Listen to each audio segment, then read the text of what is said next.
주님께서 여러분과 함께 마테오가 전한 거룩한 복음입니다. 주님 영광 받으소서. 말씀입니다. 그리스도님 참여합니다. 고소서 성령님,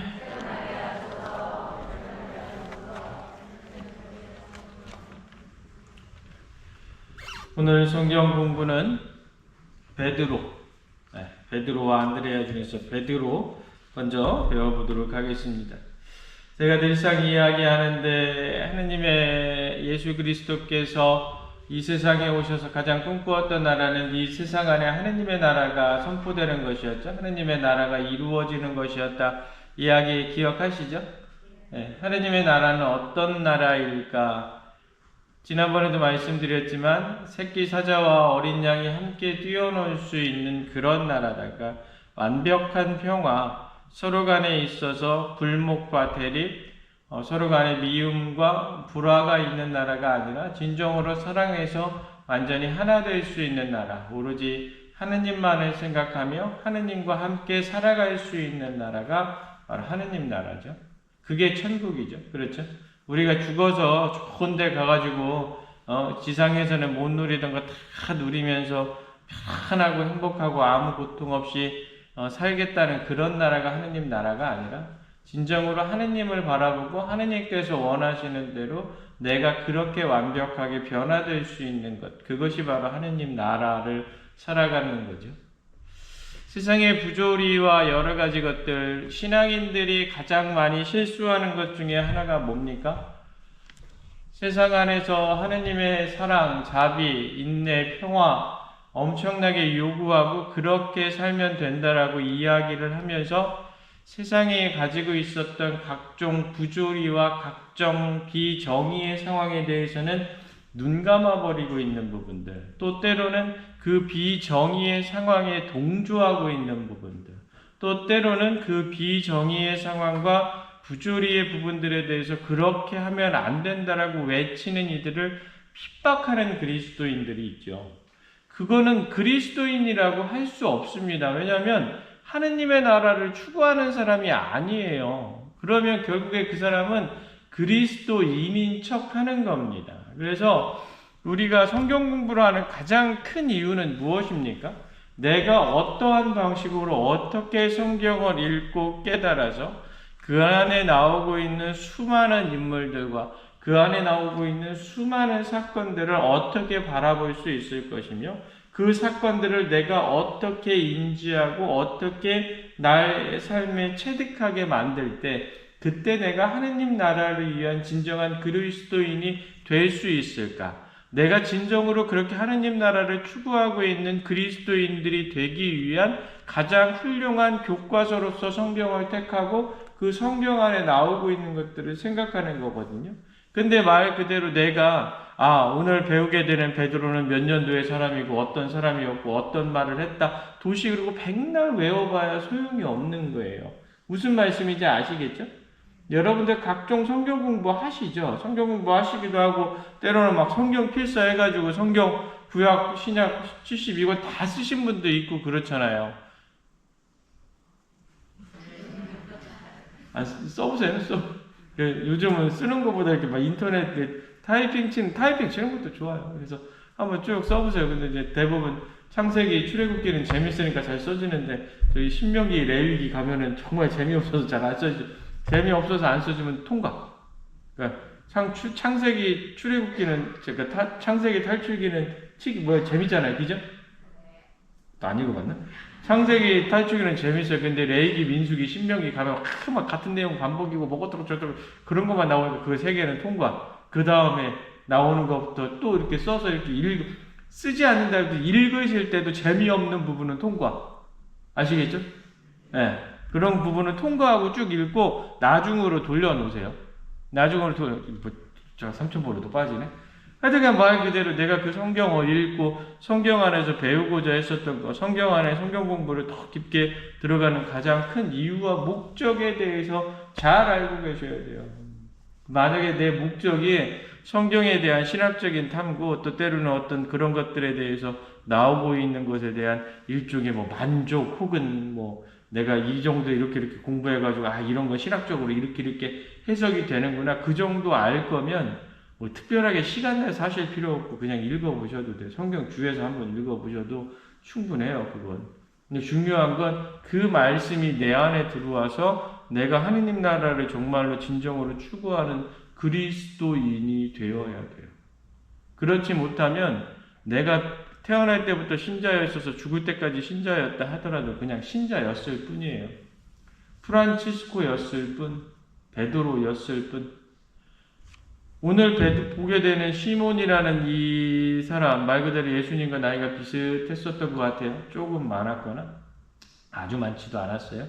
그 젊은 청년이 어딘가 호숫가에서 들려오는 말 그대로 대단한 사람이 나타났다라는 이야기, 또 예수님이 만나서 너를 사람 낚는 어부가 되겠다라고 이야기하시는 그 말씀을 듣는 순간 그 모자란 사람이 결단을 내려서 그 사람이 변화되어 가잖아요. 그렇죠? 그래서 나중에는 어떻게 됩니까? 3번이나 예수님을 모른다고 하지만 예수님께 받은 철저한 신뢰와 사랑과 자비로 말미암아 모든 것에 있어서 모든 교회의 가장 으뜸이 되는 사도로서 남게 되는 거죠. 우리가 지향해야 될 삶이 그거예요. 예수님 사랑받고 자비받고 여러 가지로 많은 것을 얻고 느끼고 있지만 그것으로 인해서 내가 한 번에 확 변해가지고 어느 사도처럼 어떤 순교자들처럼 내가 그렇게 아주 멋지게 그렇게 내 삶 전체를 바쳐서 하기가 쉽지는 않잖아요. 그렇죠. 근데 그럼에도 불구하고 그것이 하나, 두 개, 세 개, 네 개 바뀌어 가면서 언젠가 내가 하느님 앞에 가는 순간에는 정말로 내 모든 것이 이제는 내가 사는 것이 아니라 그리스도께서 내 안에 사시는 것입니다. 라는 말이 내 삶으로 나올 수 있게 만들어가는 그 여정을 가는 거죠. 한 번에는 못한다 하더라도 점차적으로 변화되어 가야 돼요. 근데 이게 아니고 말 그대로 그냥 미사 나오고 레지오 하고 뭐 하고 이런 정도에서 만족하면서 말 그대로 사회의 여러 가지 악한 부분들, 나쁜 부분들, 세상 안에서의 가장 기본적인 권리의 부분들, 약자에 대한 배려의 부분들, 작은 생명에 대한 소중함의 부분들, 지구 공동체가 전체적으로 잘 살자고 하는 환경적인 부분들부터 시작해서 모든 생명과 그 생명 안에서 나타나는 하나님께서 피조물을 창조하신 그 아름다운 선의와 그것들에 대해서 바라는 것들이 너무너무 많거든요. 그런 것에 대해서 그리스도인으로서 당당히 이야기하고 나설 줄 알아야 되는데 그와 반대로 하는 그리스도인이 내 주변에 많은 있어요. 잘못되어 있는 부분입니다. 말 그대로 적어도 성경 공부를 하러 오신 분들이라면 그런 부분들에 대해서 더 전적으로 잘 생각을 하시면서 하셔야 되지 않을까라는 생각, 중간 점검을 한번 이야기를 해봤습니다. 오늘 우리가 알게 되는 베드로라는 사람 한번 먼저 딱 생각을 해보면 옷을 2000년 전이니까 그렇게 옷을 뭐 제대로 차려입지는 않았을 거예요. 더군다나 엄청나게 힘든 일을 하는 거니까 지금처럼 어마어마하게 배가 크고 막 좋은 장비가 있고 막 이래서 하는 게 아니라 노져서 하는 그런 배였겠죠. 그렇죠? 그런 배 타고 가면서 갈릴레아 호수, 우리는 갈릴레아 호수라고 부르지만 그 사람들은 갈릴레아 바다라고 불렀어요. 엄청 깊은 호수입니다. 갈릴레아 호수가. 말 그대로 그 갈릴레아 호수에 있는 물고기를 잡으면서 살아가고 있었던 사람들입니다. 그 사람 앞에 나타나시는 예수님, 그 예수님을 바라보고 있는 베드로의 눈빛, 베드로와 함께 있었던 그의 아우들, 그의 친척들 한번 좀 생각해 보시면서 베드로라는 사람에 대해서 한번 생각을 해 보시는 것이 성경 안에 있는 베드로를 대단히 이해하기 편하다. 우리가 잘 알고 있도록 베드로는 사도들의 으뜸이지요. 예수 그리스도께서 부활하셨다라고 대중 앞에서 외친 사람입니다. 예수 그리스도의 이름으로 세례를 베풀었고 그리스도교 교회 신앙 공동체를 형성함에 있어서 가장 중추적인 역할을 했던 사람입니다. 그렇게만 보면 베드로는 정말로 훌륭하고 대단하고 엄청 정말로 끝내주는 사람이죠. 그렇죠? 그러나 우리가 잘 알고 있다시피 베드로는 꼭 그런 삶의 궤적만을 가지고 있던 사람은 아니었다. 그 베드로가 어떻게 예수님의 삶의 방식에 응답하고 있는지에 대해서 우리가 깊게 한번 뉘우쳐 알아봐야 되지 않겠네. 베드로 우리가 흔히 이야기하면 어디 출신, 옛날에 지금은 없어졌죠. 옛날에 공직자들 할 때 보면 공직자 옆에 고향 썼었어요. 그렇죠? 공직자 없나요 여기?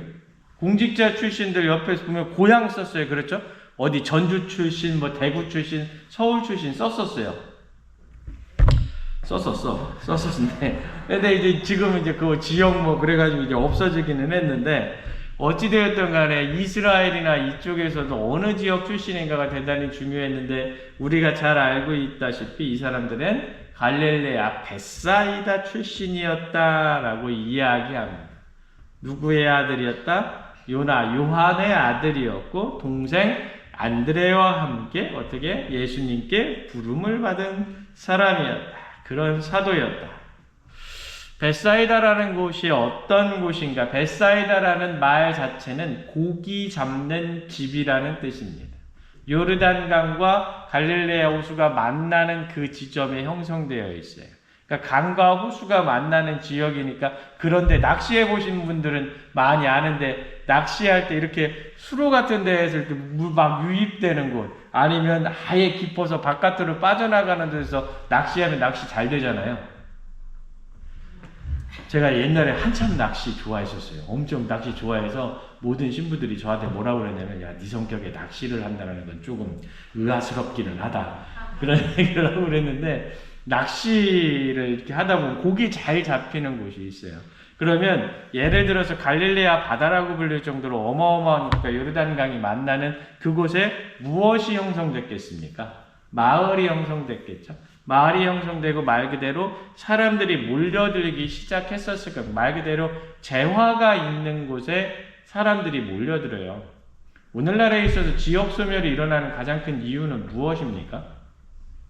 여러분들 지역 소멸, 서울은 점점 커져만 가고, 지역은 점점 소멸되어 가는 곳 보면, 여러분들 지역 안에서 돌아다니는 시장 경제가 약해졌기 때문에 거기에 사람들이 가서 살고 싶어도 살지 못하는 게 돼요. 오히려 서울 같은 데는 너무나 복잡하고 너무나 하지만 어마어마한 재화가 넘쳐나고 있기 때문에 그 재화를 가지고 움직이는 사람들의 입장에서는 거기에 있을 수밖에 없어요. 그래서 그 재화가 움직일 수밖에 없는 곳들을 이렇게 따로 띄어서 지역적으로 옮기지 않으면 지역의 균형 발전은 이루어지지 않아요.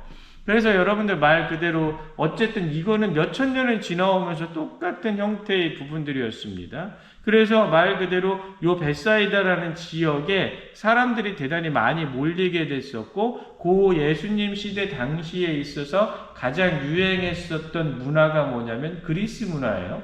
헬레니즘 문화예요. 그래서 여러분들 베드로의 예전 이름이 무엇이었습니까? 시몬이었죠. 그렇죠? 시몬의 동생이 누굽니까? 안드레아예요. 여기와 관련 있는 사람이 또 누굽니까? 필립보예요. 근데 안드레아와 필립보는 아람어가 아니에요. 안드레아와 필립보는 헬라어, 그리스어식 표현입니다. 다시 말해서 이거는 결국에 그 지역 안에 이미 외국 문화까지 이렇게 들어오게 되고 있는 상권으로서 대단히 발전되고 있었다라는 부분입니다. 그래서 전체적으로 성경을 한번 살펴보면 사도들은 아람어를 사용하기도 하지만, 그러니까 이스라엘 말을 사용하기도 하지만 많은 부분에 있어서 그리스어를 사용하기도 합니다. 그러니까 말 그대로 여러 가지 형태로 외부에 개방되어 있는, 그러니까 상당히 큰 도시에 있었던 곳이죠. 큰 도시에 성성이 됐었다라는 것은 그만큼 돈도 많아. 돈이 많은 곳에는 뭐가 있어요? 죄도 있죠. 그죠? 여러분들 모든 것에 있어서의 근원적인 거는, 여러분 죄의 근원은 대다수가 돈에서 벌어집니다. 그래서 그 돈을 정말 잘 쓰면 세상 사람들을 정말로 잘 살리는 것이 되지만, 새 돈을 잘못 쓰면 많은 사람을 죽일 수도 있죠. 같은 돈을 가지고 여러분들 정말로 항생제를 사면 제3세계 국가의 어린아이들을 다 살릴 수도 있어요. 1,000원짜리 하나 항생제가 없어서 죽어가잖아요. 말라리아로. 그런데 말 그대로 그 돈을 마약으로 쓰면 한 나라를 망하게 만들 수 있을 정도의 것들이 되지요. 그러니까 누가 무엇을 어떻게 하느냐, 돈이 나쁘거나 좋거나 아무것도 없어요. 무채색이죠.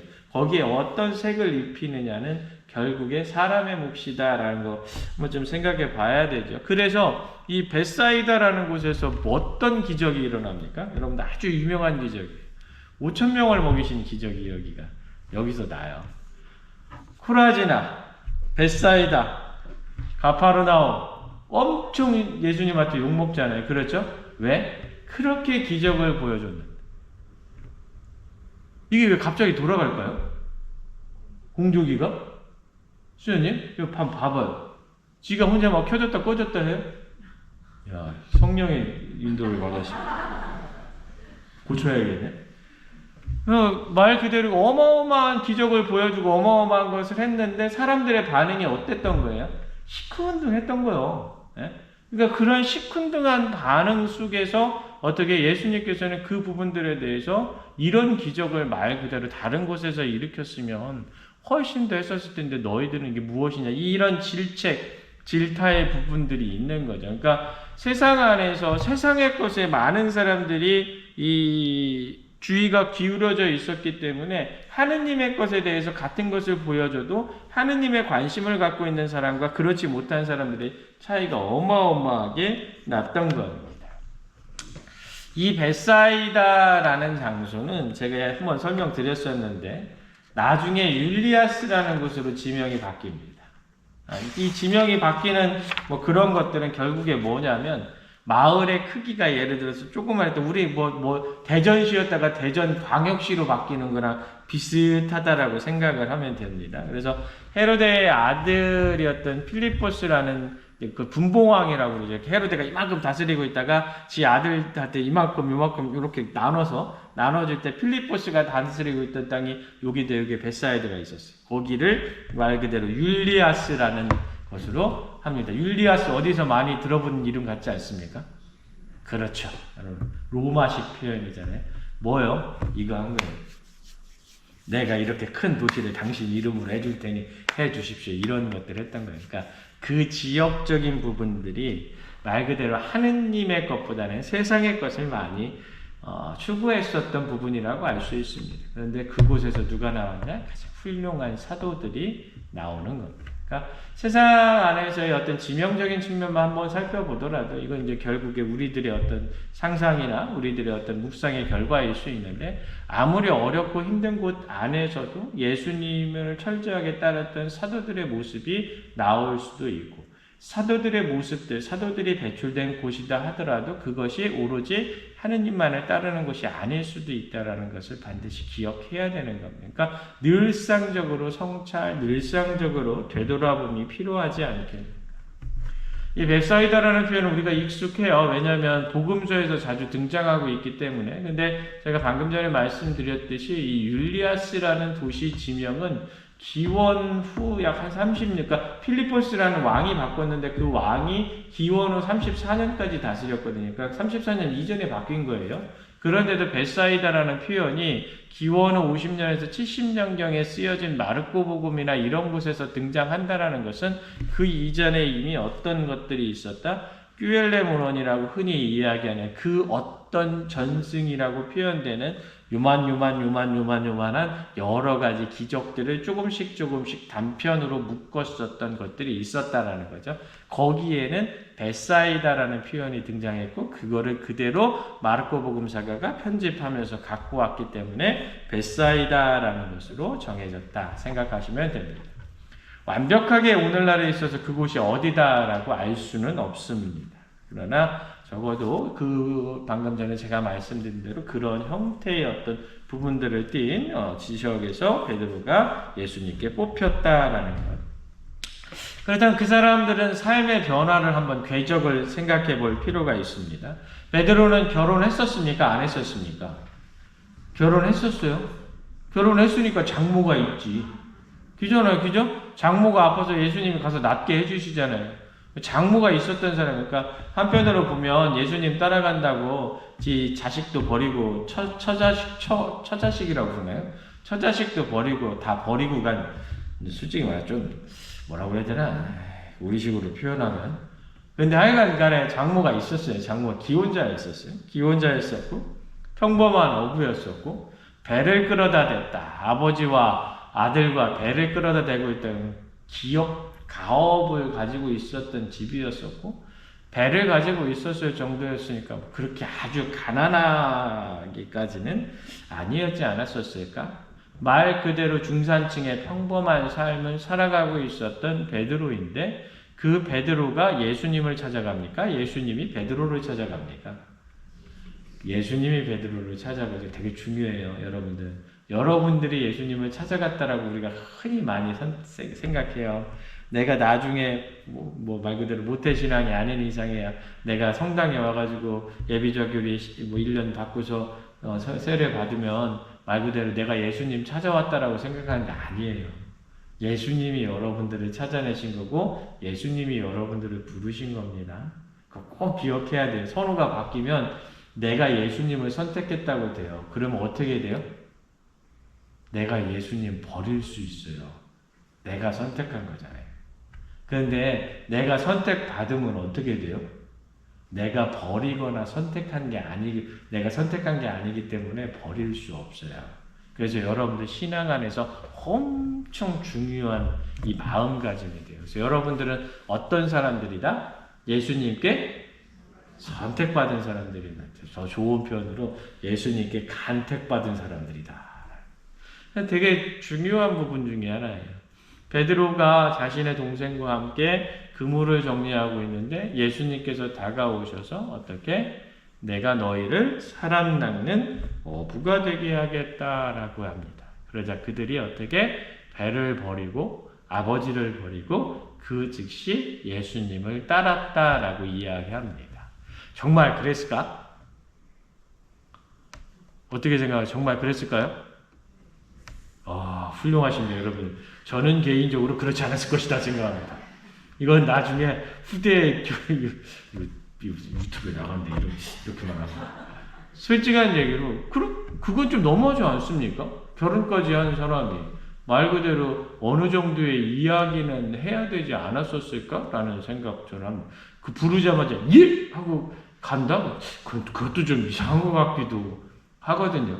그런데 중요한 거는 제가 볼 때 성서적인 표현에서 그 즉시 따랐다라는 것은 그만큼 예수님의 어떤 선택에 대해서 그것에 대한 결단적으로 응답하고 있는 모습을 뜻하는 겁니다. 성당 다녀볼까? 여기서 왔다 갔다 해보니까 성당 한번 가볼 만도 할 것 같은데 저기 들어가면 또 좀 귀찮지 않나? 매 주일날 일요일마다 성당 가야 된다는데 힘들지 않나? 근데 또 밖에서 하는 일 보면 성당에서 좋은 일 많이 하는데 신부님 얘기도 잘한다는데 그럼 들어볼까? 나 시간 동안 어떻게 앉아있어? 막 고민하잖아요, 그죠? 고민하다가 생각을 해보면 어느 순간에 그래도 한번 가봐.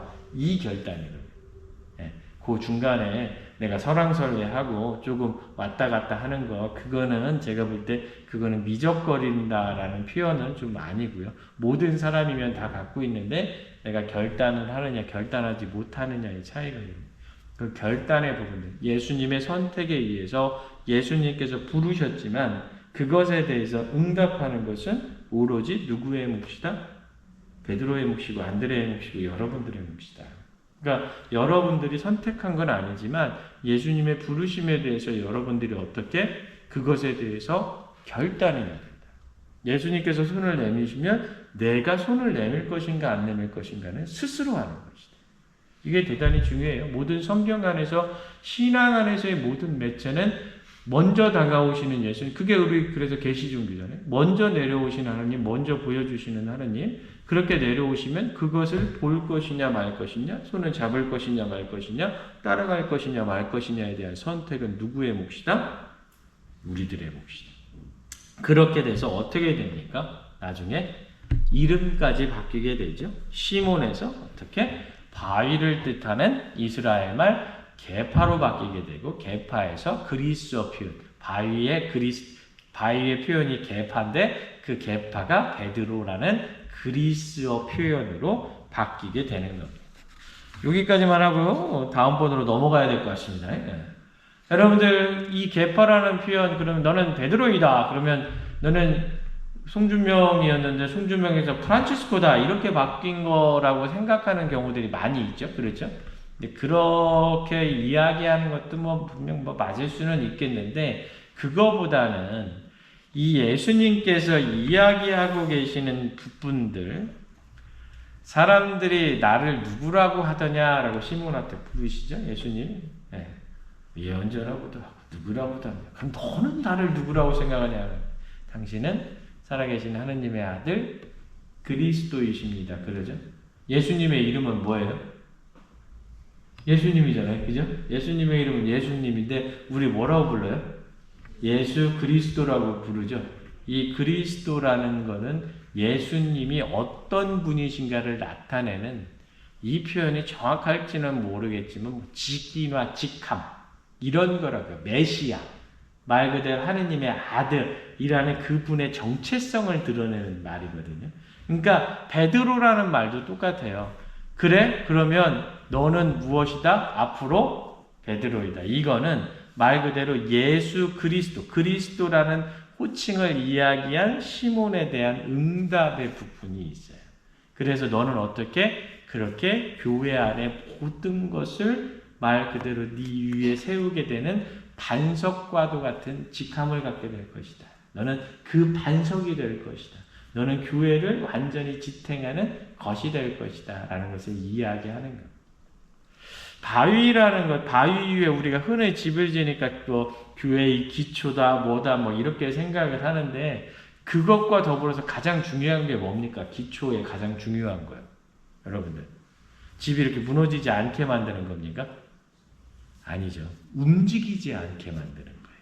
그러니까 교회가 하느님의 나라를 향해서 딱 방향성이 정해져 있으면 이게 이렇게 있다가 이렇게 움직이면 되겠습니까? 안 되겠습니까? 안 되죠. 정확하게 하느님의 나라를 향하고 있는 그 방향성에 딱 붙잡고 있는 게 돼야 되는 겁니다. 그 모습이 바로 베드로였다라는 것을 이야기를 하는 겁니다. 베드로가 행했었던 모든 것들, 베드로가 결국에는 예수님을 향해서 예수님의 사랑을 드러내고 있는 그 모든 것이 교회의 어떻게 방향성을 제시해주는 주춧돌이 될 것이다. 그것을 의미하고자 했던 겁니다. 이렇게 약간의 직함을 표현하는 것으로 생각할 수 있는 것들은 고린토 15장에서도 보면 계파와 12사도를 구분해서 이야기를 하거든요. 근데 12사도 안에 베드로가 들어가 있는데 구분한다는 건 결국에 직함 그런 거죠. 우리가 흔히 쉽게 생각하면 교황님은 어떤 분입니까? 모든 전 세계 모든 가톨릭 신자의 대표이기도 하고 모든 주교들의 대장이기도 하죠. 그렇죠? 그런데 간혹 가다가 교황님이 당신을 낮춰서 부를 때 뭐라고 그래요? 로마의 주교라고 그러잖아요. 그렇죠? 여러분들 교황님은 정식 명칭이 뭡니까? 로마의 교구장이잖아요. 교구장 주교예요. 네. 그분이 교황님이 당연적으로 그렇게 되는 겁니다. 그것과 비슷하다라고 생각을 하시면 되지 않을까 한번 생각해 봅니다. 나머지 부분은 많이 길어졌으니까 다음 시간에 다시 이어서 하기로 하고 한 번쯤 또 생각해 보시면서 베드로에 나와 있는 여러 가지 베드로는 그 성경 안에서 많이 등장하거든요. 나는 어떠한 모습으로 베드로의 삶의 모습 바라볼 것인가 한 번쯤 시간 될 때마다 좀 생각하고 묵상해 보시면 베드로가 어떻게 예수님을 만나고 어떻게 변화되는가 깊게 알아들을 수 있을 거라고 생각합니다. 좋은 묵상해 보시고 이렇게 다음 주에 또 베드로에 대해서 이어서 말씀 나누도록 하겠습니다. 잠시 묵상하겠습니다.